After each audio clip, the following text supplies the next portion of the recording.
সকাল মানে সূর্য না, সকাল মানে আবার নামতে হবে যুদ্ধে। বাসে ওঠা মানে বসা পাওয়া না, বাসে ওঠা মানে আজকে নিজেকে টিকিয়ে রাখা যাবে কিনা সেই লড়াই।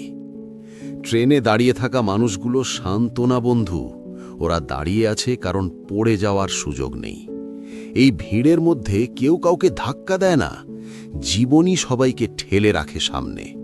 এরা দুর্বল না, এরা প্রতিদিন যেতে শুধু বেঁচে থাকার অধিকারটা। ঘামে ভেজা জামা, চুপচাপ চোখ আর মাথার ভেতর চেঁচিয়ে ওঠা হাজারটা প্রশ্ন।